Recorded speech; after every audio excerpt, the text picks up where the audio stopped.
There's a story missing from the history of the Roman Empire, and it's not a story of some forgotten victory or minor skirmish.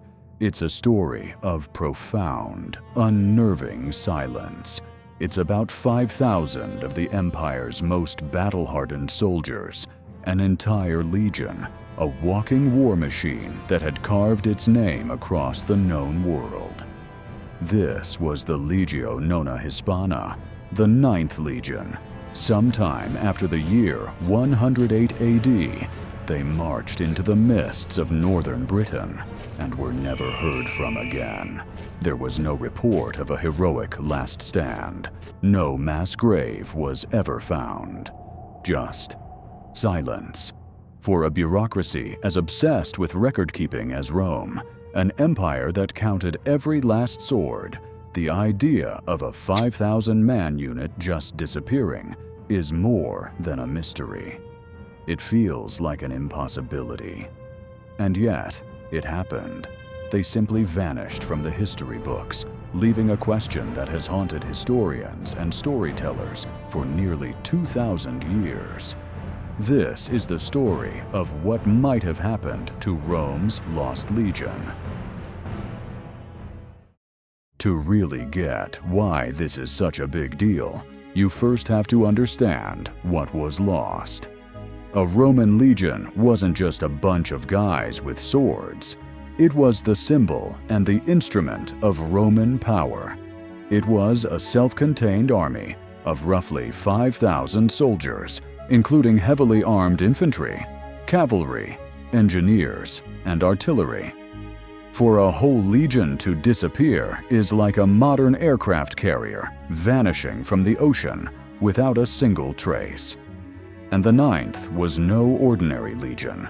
The Legio Nona Hispana was a unit drenched in history. Its origins went all the way back to the man himself, Julius Caesar, during his conquest of Gaul. They were Caesar's men, veterans of some of the most brutal conflicts of the late Republic. Their fierce loyalty earned them a spot in the new imperial army under Emperor Augustus, and it was their punishing service in Spain that won them their title, Hispana, the Spanish Legion. So, when Emperor Claudius launched the crazy ambitious invasion of Britain in 43 AD, the 9th was one of the 4 elite legions chosen to lead the charge. For decades, they were on the front lines, pushing the boundaries of the empire into the damp, hostile wilderness of this new island. They built forts, put down rebellions, and fought in countless unrecorded battles. Their main base of operations, and the last place we know they were, for sure, was at Eboracum, the city we now call York. From there, they guarded the northern frontier, the very edge of the Roman world. But their long service wasn't without its scars. Their reputation took a serious hit in the year 60 AD, during the famous revolt of Boudica, queen of the Iceni. As the local tribes rose up in a furious rebellion, a detachment of the 9th, about 2,000 men, marched to save the besieged city of Camulodunum. As the historian Tacitus tells it, they were ambushed and almost completely wiped out. The infantry was cut down where they stood. Only the commander and his cavalry got away. It was a gut-wrenching defeat, a dark reminder of the dangers lurking on the British frontier. Still, the 9th Legion didn't break. It was slowly rebuilt with reinforcements from the Germanic provinces and got back to work. Its honor restored, but its history forever marked by that near disaster. For another 50 years, they held the line at York, a bulwark against the unconquered tribes of the north.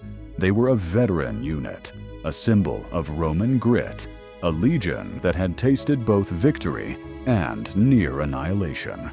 And then, sometime after 108 AD, they step off the stage of history and into legend. Our investigation starts with the last concrete piece of evidence we have. In the city of York, a stone inscription was discovered on a gate of the old Roman fortress. It records that the 9th Legion rebuilt that gate under the reign of Emperor Trajan. The inscription is dated to about 108 AD.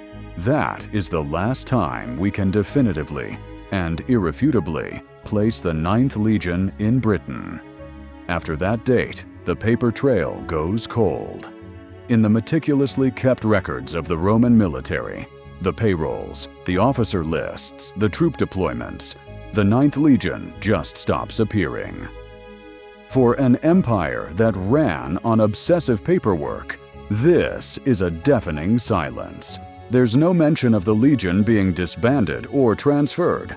There's no memorial honoring a final, tragic battle. It's just gone. The mystery gets deeper when you look at what happened next at their fortress in York. Around the year 122 AD, a new legion shows up to take their place, the Legio Six Victrix, the 6th Victorious Legion.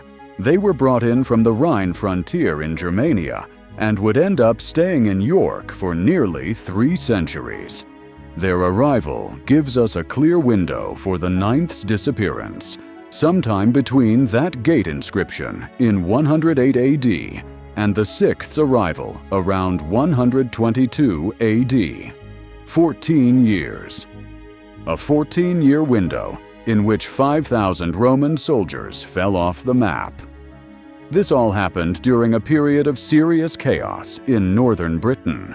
The unconquered tribes of Caledonia, what is now Scotland, were a constant and dangerous threat. Roman dreams of conquering the entire island had ground to a halt, and the northern frontier was a place of simmering, brutal warfare. It's in these misty, blood-soaked lands that the most famous theory about the 9th's fate was born. A theory of a final, desperate march into enemy territory, a catastrophic battle, and an annihilation so total that the empire chose to simply erase it from history. For centuries, the silence of the records has been filled with this story of glorious, tragic defeat. But as we'll see, that story is full of holes. So, if the popular story isn't the whole truth, what is? To find answers, we have to look past the legend and into the competing theories, each with its own tantalizing clues and frustrating dead ends. We'll follow the evidence from the hills of Scotland to the rivers of mainland Europe and even to the deserts of the Middle East. Theory 1. Annihilation in Britain. Let's start where the legend was born, the wild north of Britain. The most famous, most romantic, and most persistent theory is that the 9th Legion marched north from York to punish the troublesome tribes of Caledonia and was completely destroyed. The story goes that they were ambushed in the treacherous highlands, surrounded by an overwhelming force of warriors, and wiped out to the last man. This theory has a powerful, cinematic pull. It's a story of Roman discipline against the fury of the barbarian North, a cautionary tale about imperial arrogance. This version of events was cemented in the public imagination by Rosemary Sutcliffe's classic 1954 novel, The Eagle of the Ninth, which made the idea of a catastrophic defeat in Britain a household story. More recently, respected historians like Simon Elliott continue to argue for this theory, suggesting the political fallout was so bad that Emperor Hadrian himself came to Britain to oversee the building of his famous wall, a permanent barrier to seal off the north and prevent another disaster. It's a great story, but it has one giant problem: a complete lack of physical evidence. For more than a century, Archaeologists have combed northern England and Scotland for any sign of this epic battle. They've searched for a battlefield littered with Roman armor, for the legion's lost eagle standard, and most importantly, for a mass grave holding 5,000 soldiers. They have found nothing, not a single trace. A battle of that size would have left a massive archaeological footprint. And there's another issue. Rome had a history of acknowledging its disasters. In 9 AD, 3 entire legions were destroyed in the Teutoburg forest in Germany. It was a national trauma, but historians like Tacitus wrote about it in detail. The defeat was mourned and eventually avenged. Why would the destruction of the 9th be met with total silence? The popular story of a glorious last stand remains just that, a story. So, if they weren't destroyed in Britain, where did they go? Theory 2. Redeployment and a quiet end. The next theory is a lot less dramatic, but it might just be more plausible. It suggests the 9th wasn't wiped out in a single battle, but was simply transferred out of Britain and met a much quieter end somewhere else in the vast Roman Empire.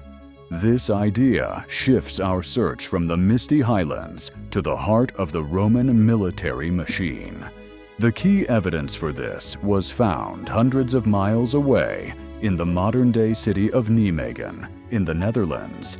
Archaeologists there, excavating a Roman fortress, found tiles and pottery stamped with the 9th Legion's insignia. Crucially, some of these artifacts date to around 120 AD, after the Legion had supposedly vanished from Britain. This evidence strongly suggests that at least a detachment of the 9th was alive and well on the Rhine frontier after they left Britain. This opens up a whole new possibility. What if, after its long and difficult service in Britain, the entire 9th Legion was permanently withdrawn from the island and redeployed to the continent? Their fortress at York was then handed over to the newly arrived 6th Legion. This scenario neatly explains their disappearance from British records without needing a disastrous final battle. So, what happened to them on the continent? According to this theory, they just faded away.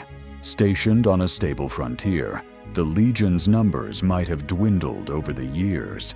Veterans would retire, and soldiers could be transferred to other, more active units. The 9th, perhaps already under strength and having lost some of its shine after the Boudican revolt, might have been quietly disbanded during one of the major military reforms of the time. Its remaining soldiers would have been absorbed into other legions, its name and number simply struck from the official lists. No final battle, no lost eagle, just a bureaucratic decision that erased the once proud legion from existence. This theory replaces romantic tragedy with the mundane reality of military logistics. But not everyone is convinced. What if their end was anything but quiet? Theory 3. Destruction in the East. Our final major theory takes us to the other side of the Roman Empire, the volatile eastern frontier, where Rome faced its most dangerous rival, the Parthian Empire. This theory argues that the 9th Legion was indeed redeployed from Britain, sent east to fight in one of Rome's brutal wars, and was annihilated there. There are two main candidates for this disaster. The first is the war against Parthia around 161 AD. The Roman historian Cassius Dio, writing about this conflict, mentions a catastrophic Roman defeat in Armenia where an entire legion was wiped out by a Parthian army. Frustratingly, Dio doesn't name the legion. For many researchers, this unnamed legion is the prime suspect. Could this have been the 9th Hispana, meeting its end thousands of miles from Britain? A loss on a distant frontier might have been easier for the imperial government to quietly ignore in the official histories written back in Rome. A second, equally bloody possibility is the Bar Kokhba revolt in Judea, which raged from 132 to 136 AD. This was an incredibly violent and costly war for Rome. We know that at least one other legion, the 22nd Deiotarriana, was destroyed during this conflict. Some historians suggest that the 9th may have been destroyed here as well, or that the records got confused, and it was actually the 9th, not the 22nd, that was lost in Judea. This theory provides a clear, violent end that would explain the legion's total disappearance from the army rosters. It accounts for the lack of evidence in Britain by arguing that we've just been looking in the wrong place. However, just like the British theory, this one suffers from a critical lack of direct proof. There are no inscriptions or archaeological finds that definitively place the entire 9th Legion in either Parthia or Judea during these wars. The connection to Cassius Dio's unnamed legion is compelling, but it's still just speculation, an attempt to fill one hole in the historical record with another. Conclusion. So, where does all this leave us? We're faced with three competing scenarios. First, the classic tale of annihilation in the Scottish Highlands, a dramatic and romantic story that hangs on despite a complete lack of proof. Second, a quiet redeployment to the Rhine, followed by a slow, bureaucratic fading away, a theory supported by solid archaeological evidence in the Netherlands, but one that lacks a definitive final chapter. And third, a brutal forgotten end in the East, destroyed in the wars with Parthia or the revolts in Judea, a theory that provides a suitably violent end but rests almost entirely on speculation. The truth is, the very lack of a clear answer is what makes the story of the 9th Legion so timeless. Each theory feels plausible, yet none is proven. The mystery lives on because the evidence is just solid enough to build a case, but just thin enough to leave room for doubt. That silence in the Roman records is the central clue, an unnerving void where a story ought to be. Ultimately, beyond the theories and debates, we're left with the human side of this story. We're left with the fate of 5,000 men. They weren't just a number on a roster. They were soldiers, engineers, craftsmen, sons, and fathers. They had names and histories and families who waited for letters that never came. Their collective fate remains one of history's greatest unsolved mysteries. The 9th Legion, the Hispana, is remembered not for how it lived, but for how it disappeared. Its true legacy isn't a monument or a victory arch, but a profound and enduring question mark. But now I want to turn it over to you. After hearing the evidence, which theory do you find most convincing?